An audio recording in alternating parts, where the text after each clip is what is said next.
Okay, everybody, here we go again. Another lawsuit against Hill's Pet Nutrition, the makers of Prescription Diet and Science Diet. Those of you that, if you don't know me, just checking in because of the title, I was a veterinary rep for Hill's for 34 years. I spent every day, day in and day out, in and out of vet clinics, training veterinarians and their teams on therapeutic nutrition, wellness nutrition. Um, been around, I've seen it all. So what's the deal with this lawsuit, and what is it all about? Let's take a look and see actually what the facts are. As I know, I am not a lawyer. I've been retired for a year, but I was there in the field, in the clinics when all the DCM stuff hit, and I know how Hills reacted. I know how veterinarians reacted. So we'll talk about it.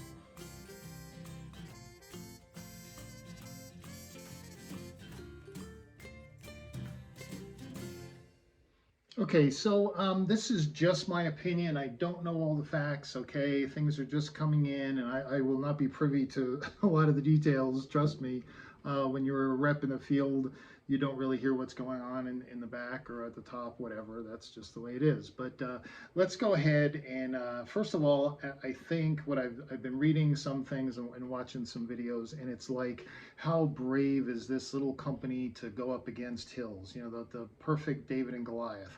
And yeah, that sounds so great. We all love those David and Goliath kind of stories. But the fact is, the dude that the CEO and founder of this company, and I'm not going to say the name, you're going to hear it a million other places, but this is my theory, and you tell me whether I'm crazy. But this guy is not a nutritionist. He is not a dog enthusiast that's been showing dogs for years and then got into this. This isn't a small family like Fromm or some of the others out there that, you know, family business for, you know, decades, and they're so dedicated to their food and, you know, blah, blah, blah. This is a company, or the CEO, founder of it, he is a lawyer. Now let that sink in. He's a lawyer. Okay. So when did he start his company? 2018, when the DCM stuff was already kind of going on. Okay. It wasn't like he had a business for decades and then here comes this issue and now it's destroying his business, blah, blah, blah. He barely had gotten started right in the middle of it all. Okay. And to me, until we hear the evidence and all, I mean, the people that love Hills are going to say Hills is innocent. This is just another frivolous lawsuit, like the prescription diet name lawsuit, and the fact that they distribute only through vets lawsuit, which both, they still have the prescription diet name. They're still distributing just through vets. But just as silly as those two were, here comes this one. And basically, I don't want to bore you with all the details, but the idea is this gentleman is saying that Hills got together with all these cardiologists and veterinarians at Tufts and Morris Animal Foundation, all these places, and they all got together and said, hey, you know what, we're losing market share to these boutique stores that are selling grain-free. So let's get together and say that grain-free is bad, and then we'll get market share back and we'll be rich and we'll pay off you guys because you don't work for Hills, but we could pay you off anyway. Give you grants and stuff for research, I guess. But this way we could squash that whole grain-free thing, get rid of all those little companies. That's basically what this guy is saying. It's kind of funny. Now, this is just a couple of things that come to mind right away when I think about this. Now, I could be wrong. I could be 100% wrong here. But here's a lawyer. He knows how everything works. And now he's a businessman. He's got this food company and he sees this opportunity here. It probably costs, I don't know, $1,000, maybe less, to bring forth this suit, okay, to file a class action suit against Hills, okay, and especially a company that's got lots of money because they're owned by Colgate, who has lots of money, okay. Let's say it goes absolutely nowhere. Let's say he really doesn't have any evidence to show all this collusion and all this, you know, that was done. So the thing just falls apart. Well, in the meantime, for that, let's say under $1,000 he spent to file the case, he is going to make or receive millions of dollars worth of advertising. you could say free advertising, I suppose, because now all of a sudden all the Hills haters and all the holistic vets and the raw people and the fresh people and the all those people that, you know, anti-kibble people, everybody now, if I was one of them, man, I'd be jumping on this. Here you go, look at this brave independent manufacturer with healthy grain-free food going up against the giant, you know, yay, go. I watched one video last night and the gal was saying, I have so much hope. I'm just so hopeful. What is it? I don't understand what she's hopeful for, that evil company of Hills will fall and crumble and they won't be able to kill any more dogs, I guess is what she's thinking. I don't know. But anyway, it's brilliant. It is a brilliant marketing scheme on his point, even if it goes absolutely nowhere and he has no evidence. Somebody on a video was saying, well, the lawyer wouldn't file a case unless they have an ironclad you know, bunch of evidence so that they can win. If they don't think they're going to win, they're not going to file a lawsuit. What, are you kidding me? That lawsuit, again, is going to give him all this notoriety, make him a hero among all those people, and it doesn't matter if it falls through, because, come on, let's be honest, if it falls through, you know what you're going to hear. You know what you're going to hear. Oh, well, Hills has all those corporate lawyers from Colgate-Palmolive. They have endless amounts of money. There's no way this little guy was gonna win up against that. You know that's what they're gonna say. And again, he wins again. So the guy, I'm not gonna say his name, I'm not gonna say the name of the company, but he's pretty smart. He's pretty brilliant doing what he's doing. So that's my first thought. Okay, here's my second thought. I was a Hills rep, veterinary rep, going into the vet clinics. I was basically the messenger, bringing to the practicing veterinarians the new research, the news, everything going on with Hills, with the industry, whatever. So when the DCM scare, I'll just call it that, just for lack of a better term, when that started, as a rep, we're like, hey, you know, veterinarians are asking us, what's the deal? What's going on here? Blah, blah, blah. We didn't know. And Hills nutritionists, they told us, hey, don't go in there and don't start spreading rumors or spreading some anecdotal thing you heard over there, over here. We just don't know. There's more questions than there are answers. So we were explicitly told, don't go in there with, you know, here's the deal. You know, we're used to doing that with urinary diets and new research into the microbiome, whatever. That's what we do. Here, veterinarians were asking, we had nothing to offer them. Okay, somebody wrote, I believe it was in a blog, but maybe on a video. Well, Hills, maybe it's in the lawsuit actually. Hills distributed information to the practicing veterinarians of how bad grain-free foods were. Well, I can tell you, I was there. I went through it all, and I try to be a good, conscientious rep. There is no such thing. We were never given any written information that, oh, here's what the cardiologists are saying. Here's why you shouldn't be recommending grain-free, okay? And to prove that point, Hills at that time had a line of grain-free foods. Did they stop selling them? Did they pull it to kind of go along with this, ooh, grain-free is bad, let's pull that little bit, we've got plenty of other diets, we'll pull it, we'll look good like we're being conscientious? No, our grain-free foods are right in there alongside everybody else's grain-free foods in the independent stores, at PetSmart, wherever.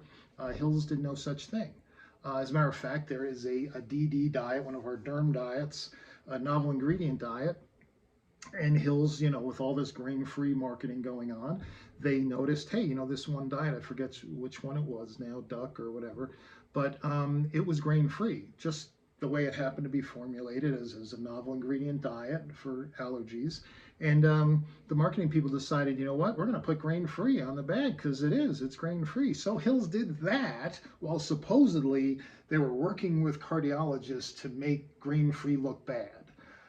That doesn't make any sense. I'm not a big business guy, okay? But that doesn't make any sense. So if they were smart and they really were doing it and truly was happening, you would have pulled the grain-free line. You definitely would have put grain-free on a prescription diet, but that's what they did. So that doesn't make any sense to me. Now again, when all this is going on, I'm just a field rep. I'm not in the back scenes. I'm not over there at Tufts University or Cornell, or I'm not in cardiologists' offices hearing what they're seeing. I do know that there is a Facebook group with, I think, over 100,000 people now, DCM people that have said, you know, my dog was affected by this. And also, I have not gone to that group. I've just heard about them, that it's a very large group. But the fact is, you know, dilated cardiomyopathy is definitely a thing. There's definitely, even with all the research that's been done in these last couple of years, they can come up with a causal effect. It's not, you know, A causes B, but there seems to be some kind of link. So to me, what I told my hospitals, and I think you know, we kind of got that from Hills, was, hey, there's just too much information here. There's too many things that are unknown. If you as a pet parent are concerned about what's going on, just don't feed a grain-free food to your dog. Okay, that's pretty easy, because the whole grain-free phenomenon was nothing more than marketing. It wasn't based on, oh, a new scientific discovery and now you should do this. No, it was all that. Everything is always driven by the human market and the human fads that we go through. And when people were really going against carbs, and everybody was trying to reduce their carb level, well, guess what? If I'm reducing carbs, Fifi needs to reduce carbs, right? We do. What's that word? You know, the human, when we treat pets like humans. I can't think of that word, but you know what I'm talking about.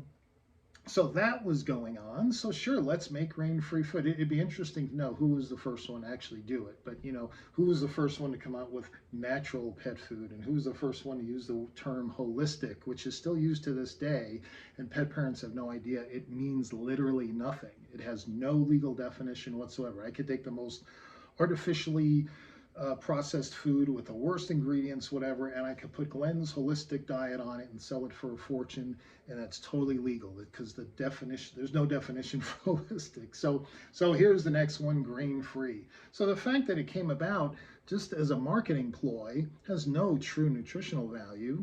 Well, my dog is allergic to grain. Well, usually protein is what pets are allergic to, but it's usually meat protein. You know, beef and wheat would be probably still the two top ones there. So there's a grain and there's a meat. But for your dog to be allergic to the gluten in a grain, but not allergic to meat, that is a little weird. So it's just not the way to go after allergies. So so anyway, that was going on. Perfect time for all these food companies that really know nothing about nutrition. Oh, and let me just bring up, going back to our CEO friend, the lawyer that started his food company. No nutritionist on staff. They have not contributed any research whatsoever. They, you know, no peer-reviewed studies, nothing like that. And you can't if you don't have researchers involved. They don't even make their food. It's co-packaged somewhere else. So, but again, when you hear that, you know, those of you that go to the other channels and all, you're going to hear, oh, they're so brave, that company, and they're standing up against the big guys and all. Yeah, okay, that's one way to look at it, but no, you know, that really isn't the case. So anyway, the last thing that was going on that helped with this anti-carb fad, which is still going on to this day, even if you don't feed grain-free, carbs are from the devil now these days. Both Purina and Hills came out with diabetic diets for cats, for diabetic cats, that were, actually goes back to Deb Recco. She was the veterinarian that came up with this, and it's a pretty cool story because she wasn't even a nutritionist, and everybody kind of didn't laugh at her, but they challenged her, and sure enough, she was right. And I think she may have worked for Purina now, actually. But both those diets are very similar. They realize that cats, if you give them carbs, they will use them. And so for a diabetic cat, they learned that if we increase the fat and protein and reduce the carbs by at least about 2/3, something like that. There's a number out there. That these cats will, you know, their glucose spikes will diminish, and many go into remission, which is just awesome. So that came out at the same time. So that's where the whole anti-carb, grain-free, you know, the marketers just looked at all this and they put it all together.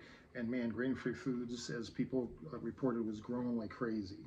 So, so that's where it all came about. But it was very easy to tell Mrs. Jones, who's concerned now, hey, it's okay, just don't feed a grain-free food. Every brand you can think of that makes grain-free makes a grain-inclusive diet. So if you're concerned, there you go. And as veterinarians, they tend to be, they want to err on the side of caution. They're seeing different reports, they're seeing different studies. So they may have gone a little overboard, but the FDA went crazy overboard. And I was in a clinic when I first saw the list. You know the list I'm talking about. If here's these 10 or 12 food companies that have uh, DCM cases associated with their food. Again, I'm not a cardiologist. I'm not a specialist. I'm not a researcher. Okay, I'm just kind of the messenger. But even everybody I knew looked at that and said, "Wow, what a knee-jerk reaction! What an unfair thing to do to those companies." I was really happy Hills wasn't on there, but anybody could have been on there. I mean, this goes back to, and part of the lawsuit is that the cardiologists, they did these studies and kind of just tweaked them to make the boutique diets look good and look bad, and Hills and Royal Canin and Purina look good. So this way we get rid of those little boutique diets, and that's just one. I have learned, anybody, now that I have this channel, somebody could go back to the 1990s, pull a study that shows, hey, for older dogs, this study shows you should give higher meat protein, okay? The Finco studies back in the 90s. Well, that was all discredited. It was all, you don't decide a whole what would be the word? A scientific theory or conclusion based on one study. So true, there may have been studies done with DCM. Some were probably high quality. Some of the protocols may have been sloppy. Again, this is not my area of expertise. I have sat through enough readings of studies to know how they just go right over my head. Just give me the summary. I'm just a layperson. I can't handle all that high-tech science. So can somebody cherry pick and say, well, look at the line in this study, or look at how this study was done. This proves that the entire veterinary community is all in cahoots with Hills to destroy little companies. That's just silly. Now, one video, the gal was definitely kind of anti-Hills. You could tell her bias, but it was actually a very fair video. And she said, it's interesting, Hills is unique, and this really is true. If you look at Purina and Mars, if every vet clinic in America disappeared tomorrow, it would just be a blip on their sales sheet. I mean, it just really doesn't matter much to them. Hills, though, on the other hand, more than half of their business is with veterinarians and prescription diet. And that's not surprising. Dr. Mark Morris, brilliant guy. I probably should do a video just on him, but he started prescription diet back in 1948 with KD, the very first diet to treat an animal or manage disease of an animal. And of course, the rest is history. The guy was brilliant. His son came along in the 1968 and came up with Science Diet. And I've said this before, Science Diet's the only pet food ever created that was created on the premise that, hey, I could just see him saying, hey, Dad, we manage nutrient levels to treat or to manage kidney disease or urinary stones. Why don't we look at nutrient levels, optimal nutrient levels, to help reduce the risk of those diseases? And voila, here comes Science Diet.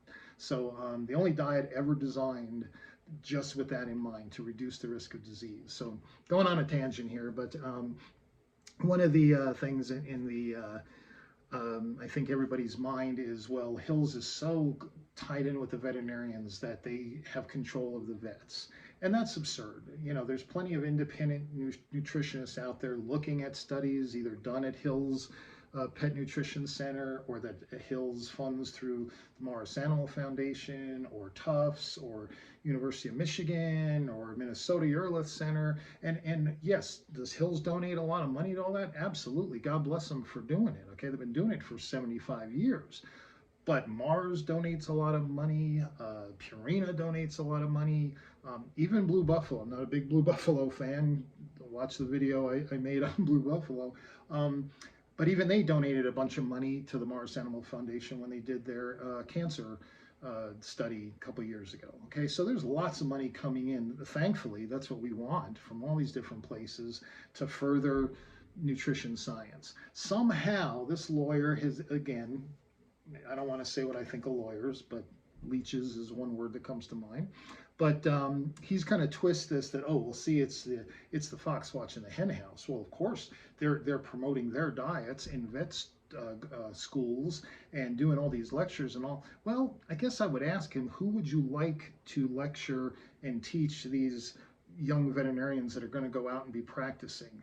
I would rather it be the actual board certified nutritionists that have spent the years and the millions of dollars and have the experience and the expertise that are formulating these diets, that do all these amazing things every day. I saw it for 34 years every day, and new innovations all the time.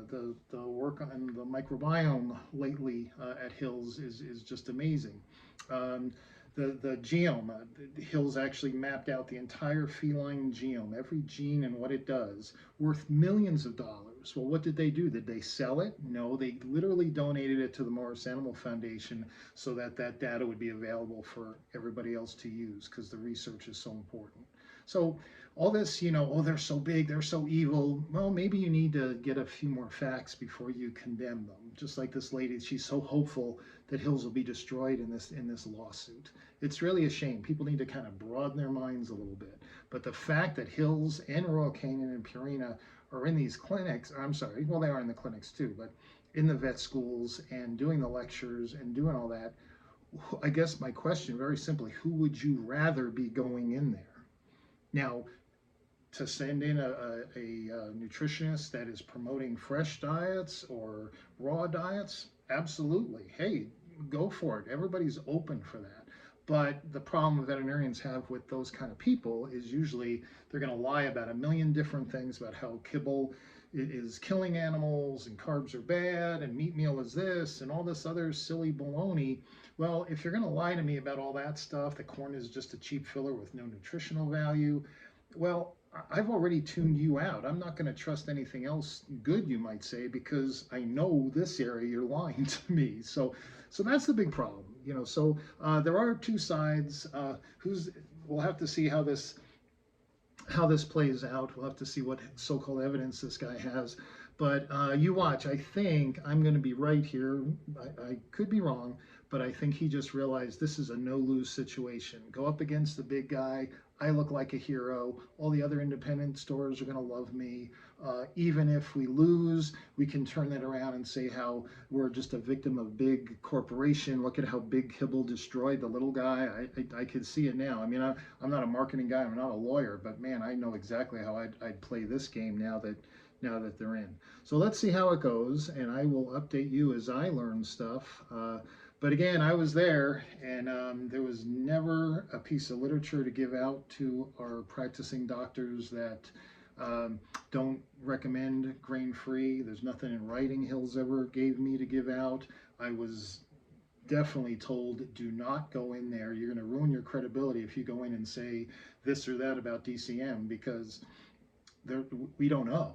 And that was the right response. Okay, when I get on these videos, I will tell you, hey, here's something I don't know, but I think, here's my opinion.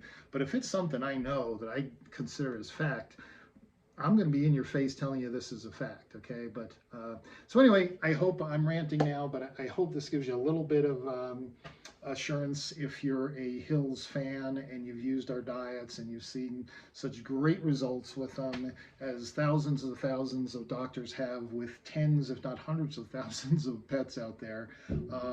We're going to keep fighting this battle, this nutrition battle.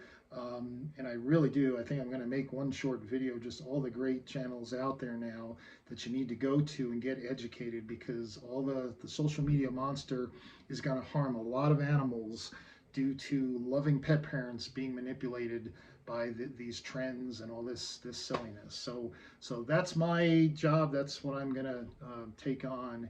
And I appreciate all of you that are with me and stick with me, and keep leaving the comments and the questions. It's getting a little harder to keep up with them, but I'll do my best. Take care.